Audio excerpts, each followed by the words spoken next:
Kita tulis surah Al-Maidah ayatnya berapa ini tentang korupsi ya. Wassariqu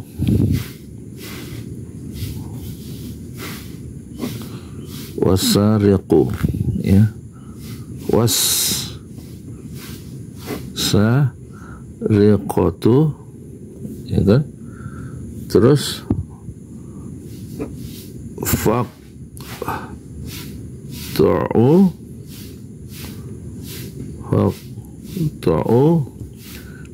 wassariqatu faqta'u gitu. Terus apa ini? Faqta'u aydiyahuma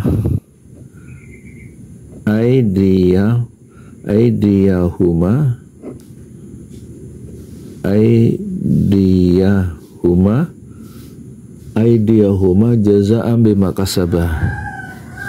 Jazaa'an bima kasabah. Bima kasabah. Terus nakalam minallah. Nakalam minallah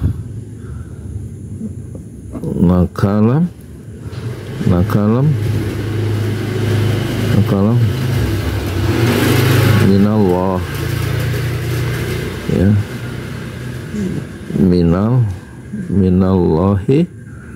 Minallahi wa huwal azizun hakim.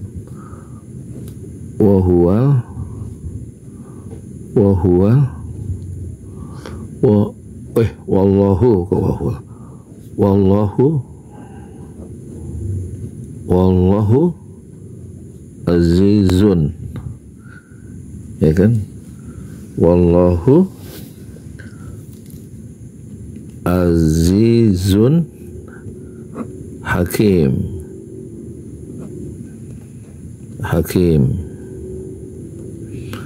Azizun hakimun ya. Ini surat Al-Maidah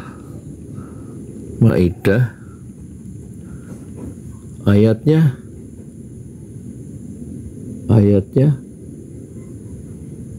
30 piragi ayatnya.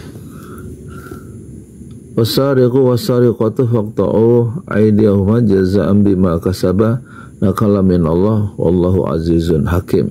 Adapun ya apa namanya? Apa ini? Ada laki-laki yang mencuri maupun perempuan yang mencuri, faqta'u, potonglah kedua tangannya, aydiyahuma, kedua tangannya, jazaa'an bima kasaba ya. Jazaa'an bima kasaba, atas perbuatan mereka ya yang dengan sengaja, nakala minallah, sebagai siksaan dari Allah. Wallahu, sungguhnya Allah itu azizun, maha perkasa, hakimun, maha bijaksana. Ayatnya 36 surat Al-Maidah ya. Ini ayat tentang korupsi, yaitu Al-Maidah ayat 36. Assalamualaikum warahmatullahi wabarakatuh. Ini saya harus sampai kaos apa dinasti politik ini. Assalamualaikum warahmatullahi wabarakatuh. Alhamdulillah wassalatu wassalamu ala rasulillah sayyidi pramuka, tukang donat dari parung YouTuber tertua di semesta.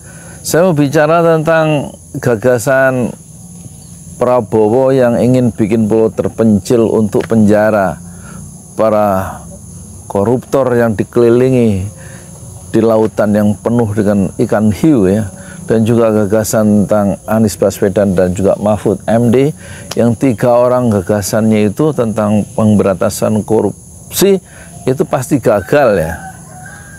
Ya toh. Tapi sebelumnya saya bikin video ini bukan untuk itu sebenarnya, tapi untuk cari dana untuk pembangunan masjid di atas tanah wakaf ya, pesantren Jolali yang sudah hampir 4 tahun belum kelar-kelar, sudah memakan dana di atas 800 juta rupiah di atas tanah wakaf 120 meter persegi, 2 lantai. Lantai pertama sudah diresmikan ya oleh kader Gerindra, yaitu kepala desa di Desa Pemekarsari.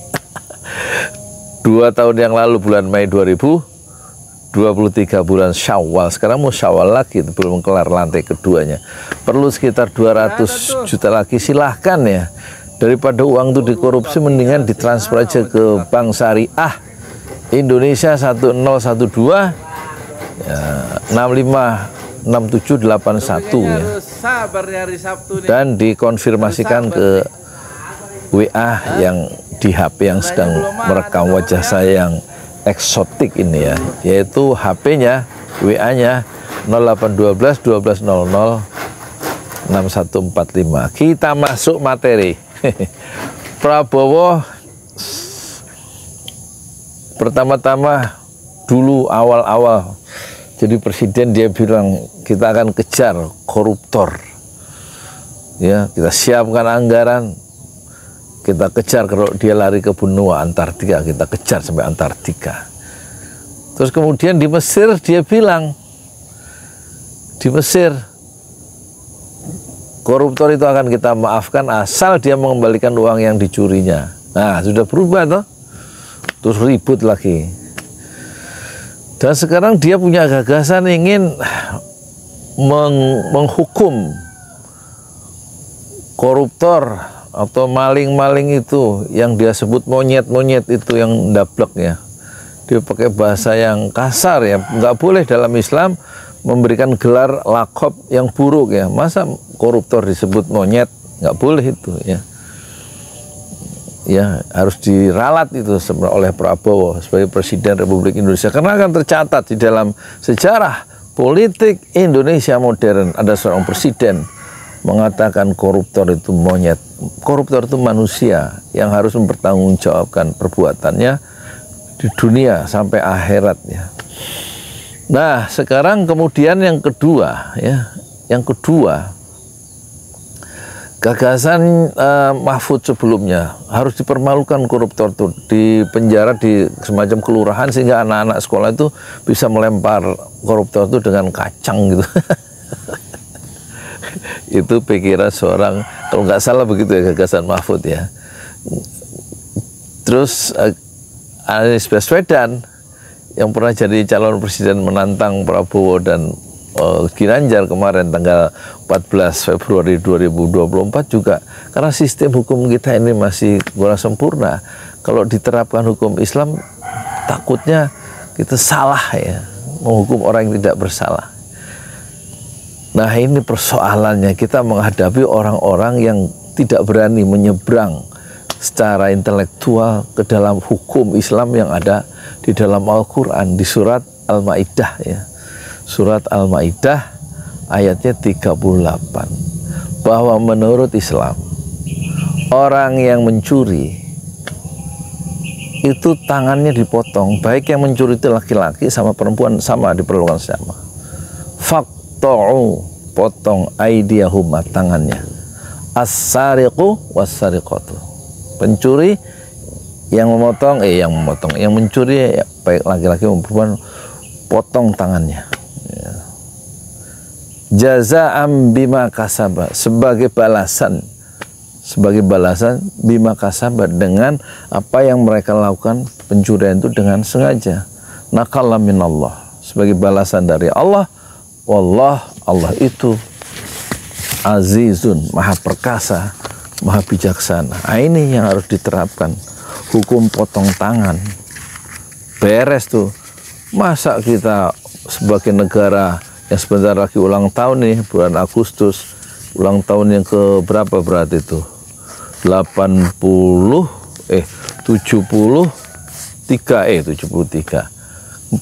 ke 2005 itu berapa sih? 80 tahun ya.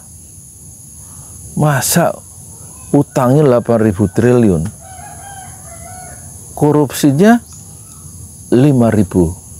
ribuan triliun. Coba itu, yang nyolong itu ribuan triliun. Lah yang itu kasus Pertamina itu katanya kerugian negara 101 tahun dari 2018 193 triliun, 7 kali 5 1.000 triliun ya kan. Belum yang korupsi di Asabri, uang tentara itu sikat juga. Terus Jiwasraya berapa, terus yang 300 triliun yang di Bangka Timah itu berapa itu kerugian negara.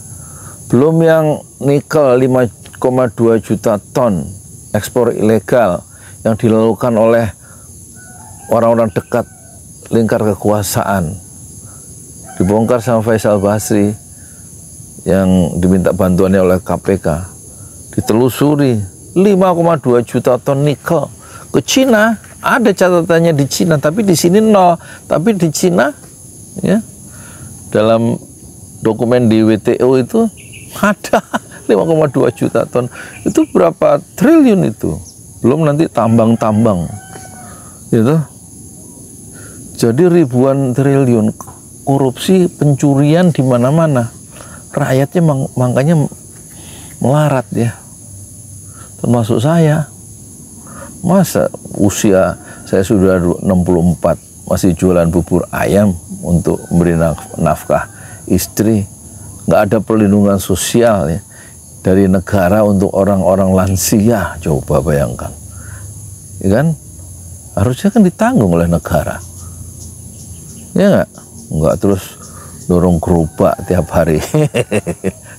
Dan pencuri-pencuri ini nggak bisa selesai kalau nggak pakai hukum Quran, dipotong tangannya. Berapa nisab pencurian yang dilakukan? Ini menurut Imam Syafi'i ya, atau para ulama sepakat harus dipotong tangannya. Kalau pencurian itu dilakukan, batas minimum yang curi itu 1/4 dinar. 1/4 dinar itu kalau 1 dinar kursnya 2 juta ya kira-kira 500.000 atau 30 dolar. Di atas 30 dolar, di atas 1/4 dinar, di atas 500 atau 600.000, maka dia dipotong tangannya menurut keputusan pengadilan. Ya kan? Memang ada usaha-usaha, kata ICW, pembuatan penjara yang kuat di pulau terpencil untuk koruptor dan dikelilingi oleh ikan hiu sehingga nggak ada kemungkinan untuk lari. Kalau lari menyeberang lautan itu ya dimangsa oleh ikan hiu, itu nggak tepat karena orientasi para koruptor adalah akumulasi aset katanya. Jadi jawaban tepat adalah perampasan aset.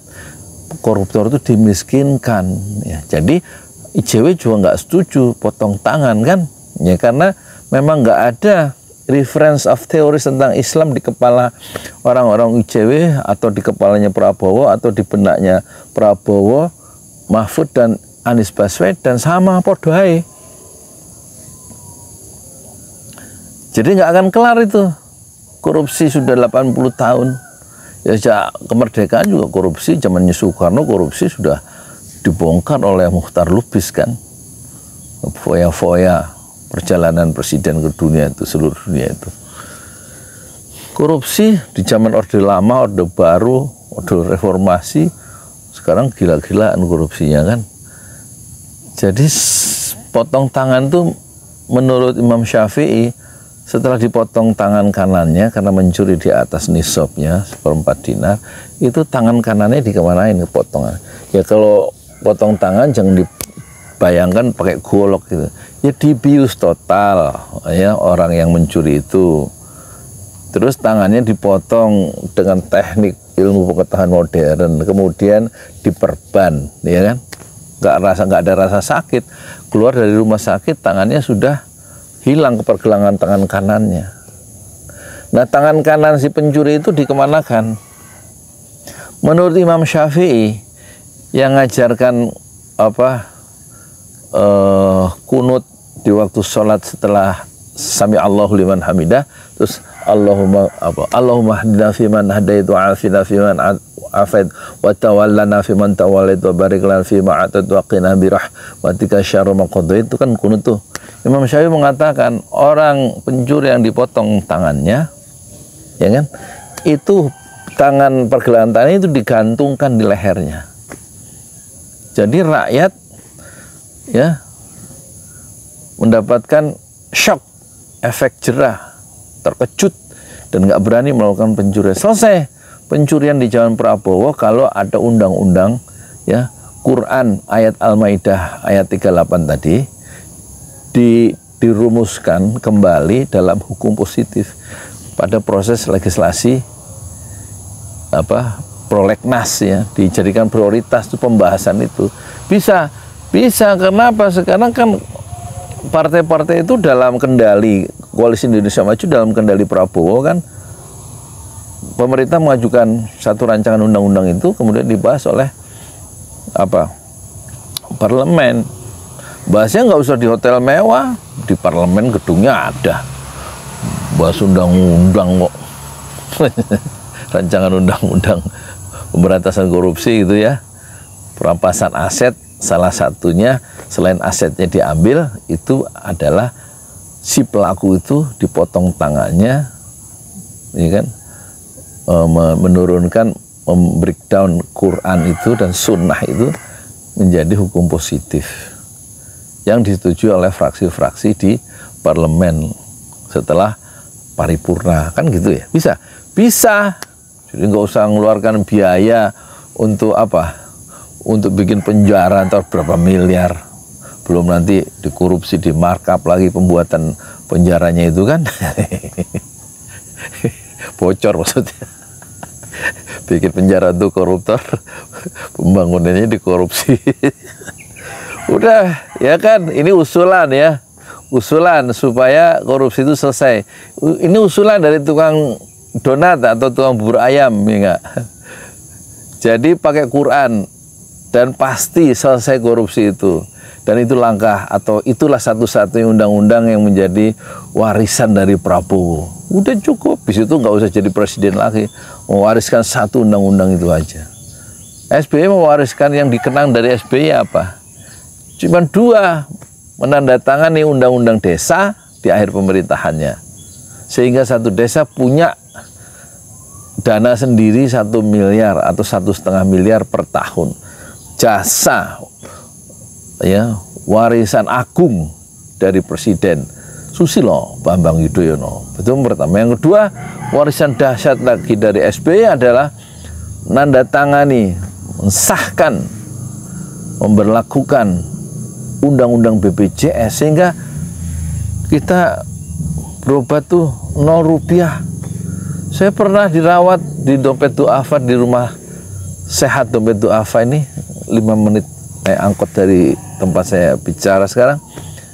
Itu 6 hari diinfus, biayanya 0 rupiah.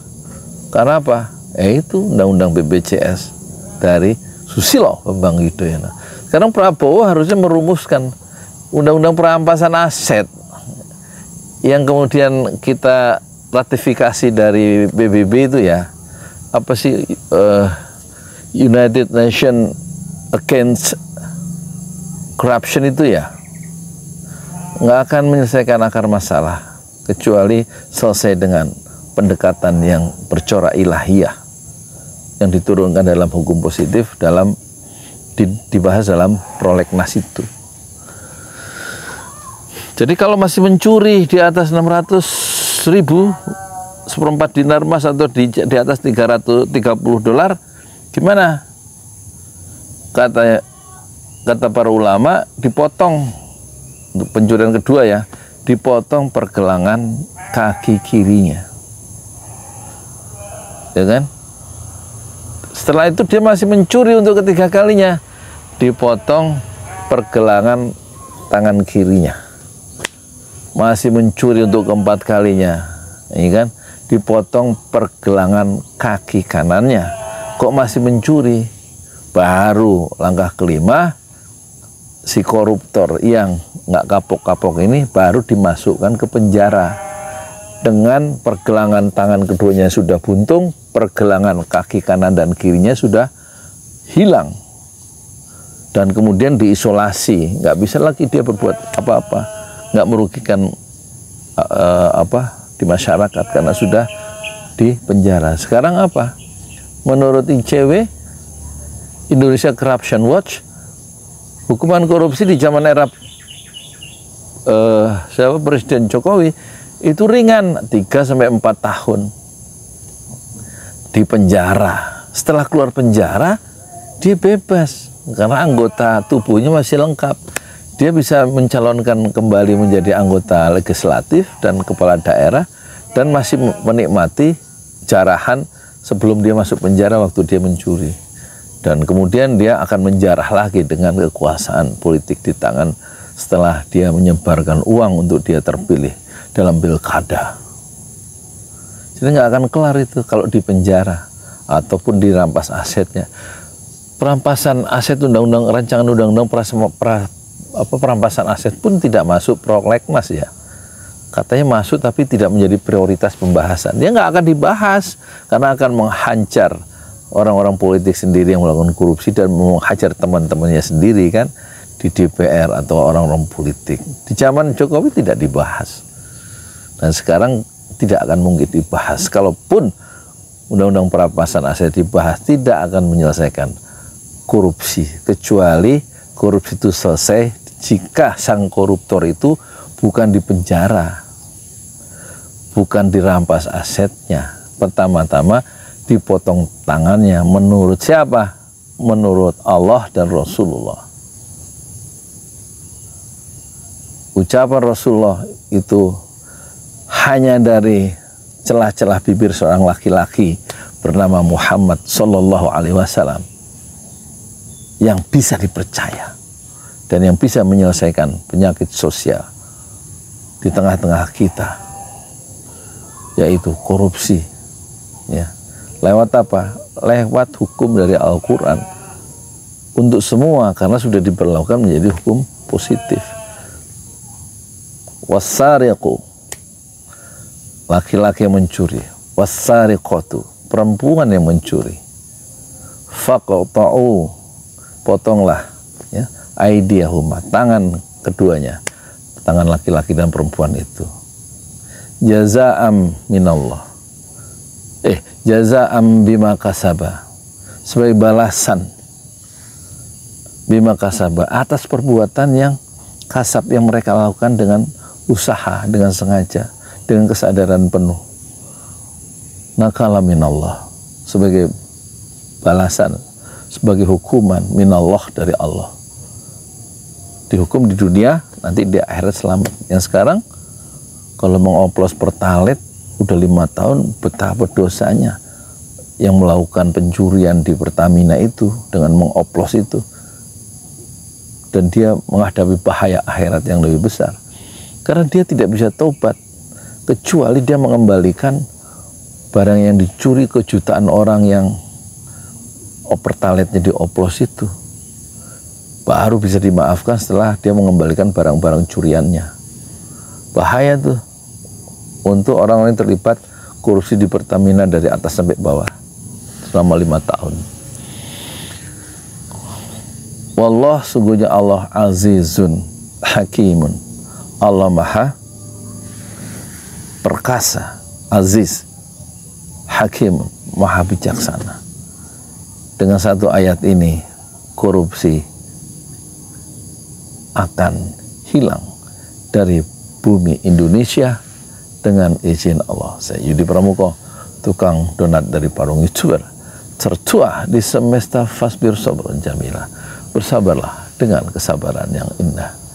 Assalamualaikum warahmatullahi wabarakatuh. Dan kami ingatkan, jangan lupa berlomba-lomba di bulan Ramadan untuk membangun masjid, menyedekahkan, menginfakkan amal jariah Bapak, Ibu, kakak, dan adik sekalian. Rasulullah bersabda, man bana masjidan lillah, siapa yang membangun masjid lillah, karena Allah banallahu lahu fil jannah mislah, maka Allah pasti membangunkan sebuah rumah di surga. Hadis riwayat Muslim. Silakan transfer sekarang juga ke BSI, Bank Syariah Indonesia, 1012656781. Assalamualaikum warahmatullahi wabarakatuh. Di jalan Allah. Ini Masjid Enam Syuhada lagi dikunjungi sama Ketua Hilmi. Modal awalnya berapa Pak Yudi Pramuko? 750.000 rupiah aja. Jadi ini 500 jutaan nih barang. Sekarang udah habis 310. Masya Allah, tuh udah pakai keramik, plafon granit tuh kayak marmer tuh.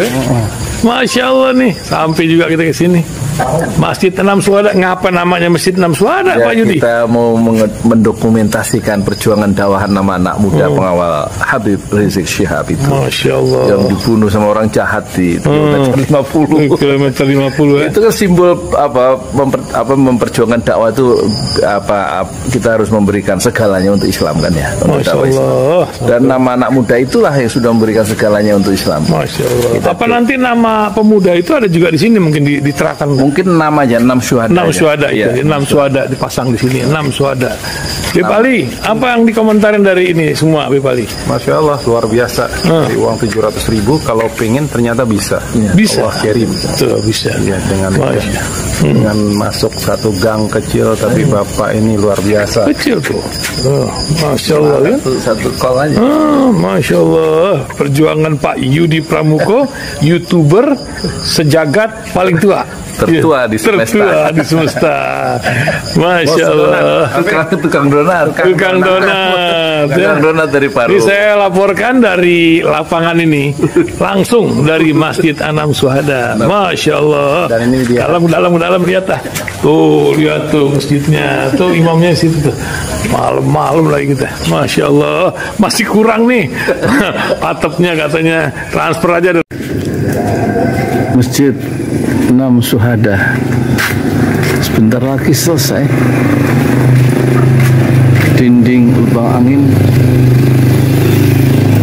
sebagian sudah terpasang, lantai 2 dan kemudian plafon termasuk lantai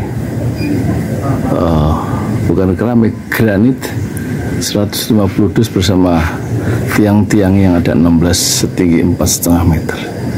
Kemudian finishing terakhir adalah tangga menjebol atap ya, lantai pertama untuk masuk ke lantai 2. Inilah Masjid Enam Syuhada.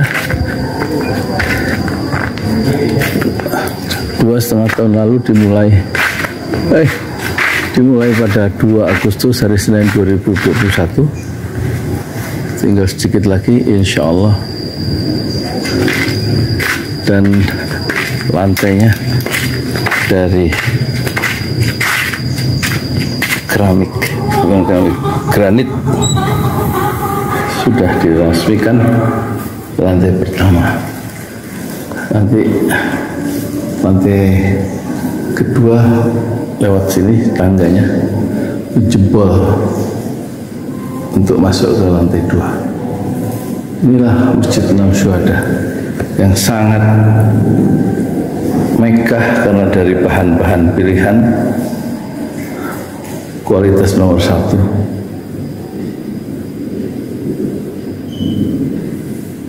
Tinggal sekitar 80 juta lagi finishing lantai atas selesai, insya Allah.